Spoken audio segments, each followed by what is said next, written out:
Saya ada gambar saya dengan serigala tapi saya tak boleh tengok pasal dekat area sini memang kita orang selalu lepak lah. Zaman sekolah dulu geng-geng underground, underage, undertaker selalu lepak sini. Awet-awet lalu kalau saya dia orang tengok saya tapi selamat datang ke hometown saya, Temeloh. Kami sekarang ni dekat Lurah Semantan. Waktu kecil-kecil dulu zaman saya sekolah kat sinilah pusat segala-galanya. Kalau anda nak tahu KL Central tu, dia punya idea nak buat KL Central tu dia ambil kat sini lah.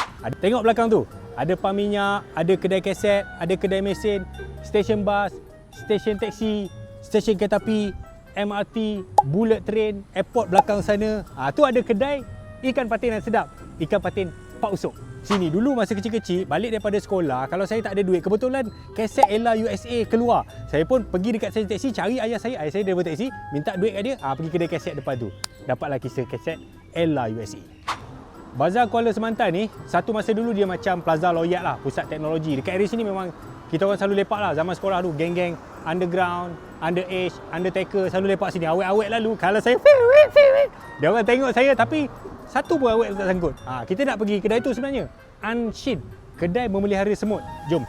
Kedai apa ni? Ini kedai repair handphone. Nampak? Saya daripada KL sanggup datang untuk support orang kampung. Nama macam kedai orang Jepun tapi rupanya kedai Bumi Putra, kedai orang Melayu lah. Dia orang berniaga kat sini pun kuat lama juga. Awak asal mambang berulang. Handphone rosak hantar mana? Pertama komplek oi, nak menyamur jadi orang KL. Berdoa sangat ni. Pecah kepala. Assalamualaikum dik. So ni handphone saya. Saya ada gambar saya dengan serigala tapi saya tak boleh tengok pasal handphone ni rosak. Skrin tak boleh buka. Kena tukar skrin ke? Ya, kalau macam ni biasanya masalah pada LCD lah. So ini bila jadi macam tu? Oi, dah semalam. Semalam baru jadi macam ni. Okey, kalau yang ni untuk LCD ni kita boleh buat hari ni. Okey. Yang ni mengambil masa dalam 1 jam hingga 2 jam. 1-2 jam. Cepat juga. Ya, kalau lagi cepat kita boleh contact je lah bagi kita dah siap. Okey, so saya tinggal apa ni? Okey, nanti dah siap call. Baik.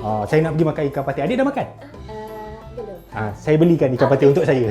Okey, baik. So segala masalah berkaitan handphone, tak kisahlah Android ke iPhone ke, boleh datang dekat sini. Unshin, dia buka pukul 10 pagi sampai 6 petang. Hari Ahad dia tutup lah. Boleh tengok macam mana dia orang repair dekat sini lah. Dia orang semua buat in-house. Budak-budak dia pun ramai tengok. Ini pukul 10 pagi, dia punya pekerja je dah ada berapa orang? 63 orang yang repair kat dalam tu. So, siapa ada masalah telefon, jangan bimbang. Daripada KL pun kami sanggup turun. Atas lagi awak. Orang takak, orang kampung terkapur, Taman Sagar, datang je lah. Ngada-ngada nak sampai Kuantan.